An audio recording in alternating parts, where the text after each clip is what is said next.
এবার বোতল বোতল স্লোগানে জবি শিক্ষার্থীরা।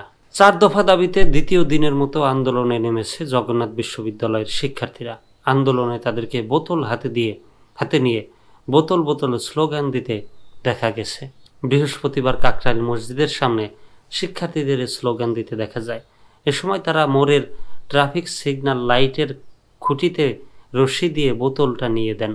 সরেজমিনে দেখা যায় 100 জনের মতো শিক্ষার্থী বোতল হাতে একত্রিত হয়ে বোতল বোতল স্লোগান দিচ্ছেন। পরে প্রায় 20 থেকে 25টি বোতল ছোট্ট রশিতে বাঁধেন। এ বোতলগুলো হাতে নিয়ে বিক্ষোভ শুরু করেন।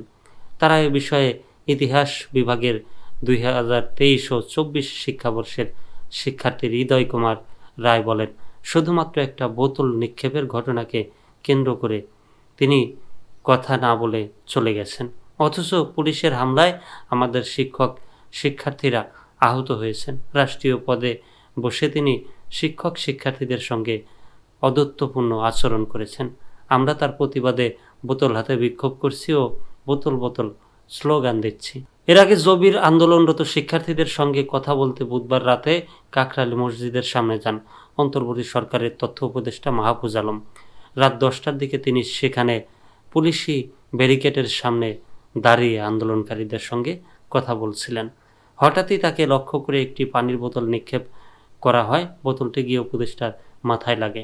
পরে বোতল নিক্ষেপকারী সেই শিক্ষার্থী অর্থনীতি বিভাগের 2023 থেকে 24 শিক্ষাবর্ষের হুসাইন বলেন, গতকালের ঘটনাটি ছিল অনাকাঙ্ক্ষিত। আমি উদ্দেশ্যপ্রণোদিতভাবে বোতল ছুঁড়ে মারি নাই। বোতলটি আকাশের দিকে নিক্ষেপ করি, কাউকে আহত বা অপমান করার জন্য কাজটি করি নাই। আমি কোনো ছাত্র সংগঠনের সঙ্গে যুক্ত নই। আমার ব্যাপারে বিভিন্ন প্রোপাগান্ডা ছড়ানো হচ্ছে।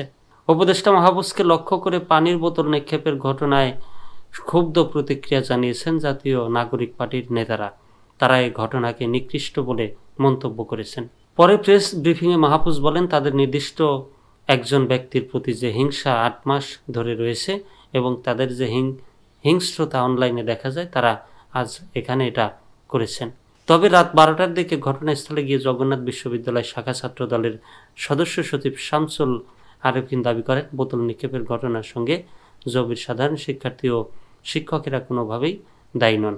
উপদেষ্টা মাহফুজ তার ব্যক্তিগত ক্ষোভ প্রকাশ করেছে জগন্নাথ বিশ্ববিদ্যালয়ের শিক্ষার্থীদের প্রতি। তার মানসিক কাউন্সিল প্রয়োজন।